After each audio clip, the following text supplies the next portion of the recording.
Aujourd'hui, 24 octobre 2025, j'ai un désir, je ne sais comment l'expliquer, un désir, une inspiration qui me pousse à témoigner de ce qu'a été,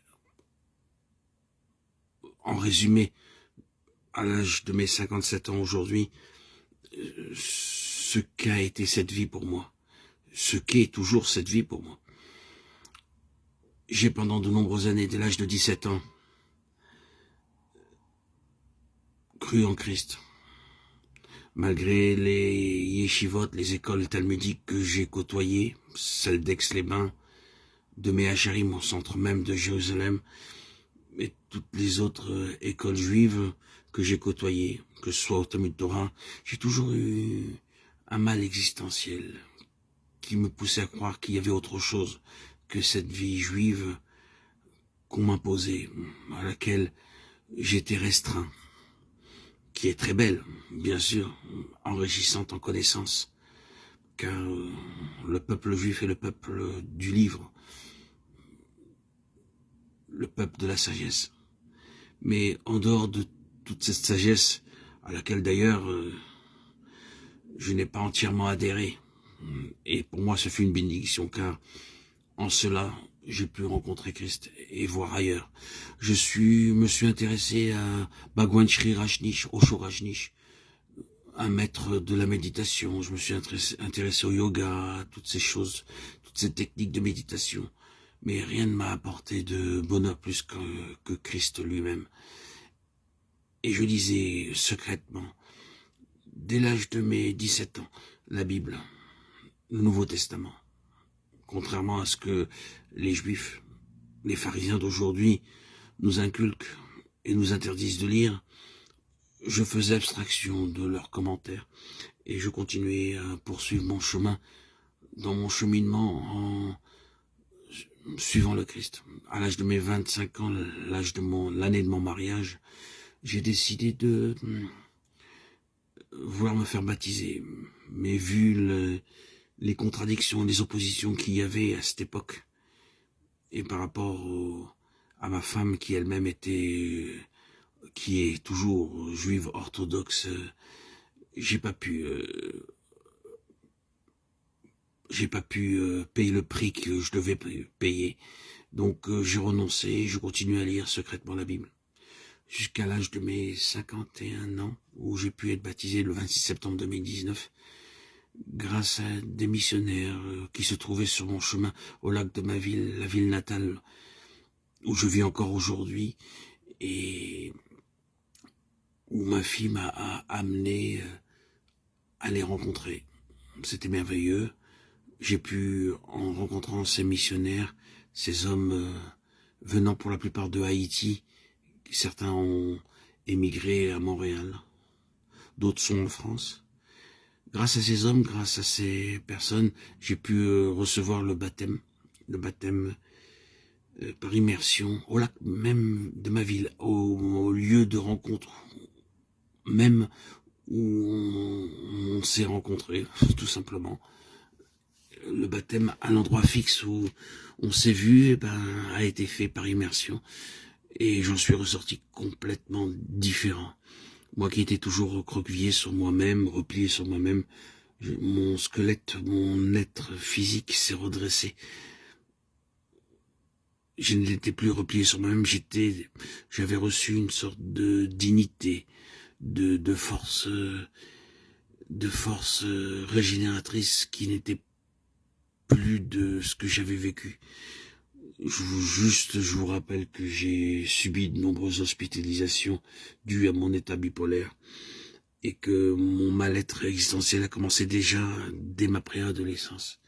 Par la joie et le bonheur d'avoir reçu ce baptême, ma vie a été toute différente. Je n'étais plus centré sur mes douleurs, mes souffrances, puisqu'elles n'existaient plus, mais sur Christ, seul Christ qui m'a transformé. Le vieil homme était mort. J'étais mort. Je lisais pendant de nombreuses années, depuis l'âge de mes 17 ans, pour la plupart des écrits catholiques. Et ça a payé. Jésus est venu à ma rencontre. Je ne sais pas si c'est mes mérites du fait que j'ai lu la Bible secrètement, ou que je me suis intéressé à Christ, que Christ est venu à moi-même, ou si j'étais prédestiné. C'est une longue affaire, assez complexe.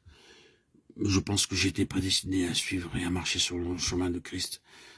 Vu ce que j'ai enduré, j'avais pris la croix, j'ai reçu la croix, subi la croix, avant même de recevoir le baptême. Donc, mon premier amour fut l'église catholique. D'ailleurs, j'allais très souvent à l'église, à la paroisse Saint-Louis-d'Antin, où je prenais l'Eucharistie alors que j'étais même pas baptisé. Et je recevais cette présence réelle de Christ. D'où, encore aujourd'hui d'ailleurs, cette foi en l'église catholique, que je garde secrète au plus profond de mon cœur, que je vous divulgue aujourd'hui. Cette foi en l'église catholique qui m'a tellement apporté par l'Eucharistie, où j'ai vécu la présence réelle de Christ. Puis, après, j'allais dans l'église de Haïti, où j'ai reçu beaucoup d'amour, émotionnellement, sentimentalement. L'esprit fraternel était là, bien présent, puissant. Et je suis resté pendant plus de 5 ans, tout en côtoyant l'église catholique et en restant à prendre l'Eucharistie secrètement. Puis après, j'ai rencontré l'église Patmos, où je me suis vraiment renforcé. J'ai connu, à travers les écrits de frère Verbon, Baxing, mon frère Austin Sparks, Jesse Penn Lewis, Watchman Nee, tous ces écrits qui sont à ma disposition, qui m'ont enrichi, grandi, édifié. Et c'est toujours une merveille puisque je continue à les lire. Donc aujourd'hui, à l'âge de mes 57 ans, je voudrais faire un petit résumé de tout ce qu'a été ma vie. Une réjouissance, un succès, une réussite par Christ. Car sans Christ, ça aurait été, pour moi, vu mon passé, mon historique, si je n'avais pas reçu le baptême, peut-être le suicide ou la mort désirée et aspirée. Mais aujourd'hui, en Christ, par Christ et pour Christ, je vis une vie édifiante. Vraiment, je suis fortifié, sanctifié par la puissance de Christ, par tous ces écrits que j'ai obtenus de l'église Patmos et qui m'enrichissent régulièrement. Et d'ailleurs, que je vous partage régulièrement sur ma chaîne YouTube. En résumé, Christ est ma vie, Christ est ma joie, Christ est ma réjouissance, Christ est ma liberté. En Christ, sachez bien, comprenez bien, que vous pouvez recevoir toutes les gratifications, les besoins les demandes auxquelles vous aspirez. Mais quoi qu'il arrive, vous devez bien savoir que l'élève n'est pas plus grand que son maître et il faut subir et recevoir des épreuves pour pouvoir appartenir et faire partie de l'église de Christ. L'église de Christ n'est pas une mince affaire. L'élève n'est pas plus grand que son maître. Sachez-le bien, suivre Christ, c'est un chemin, c'est un parcours, c'est un cheminement où ce n'est pas facile. L'évangile n'est pas un évangile bonbon comme tous les prédicateurs.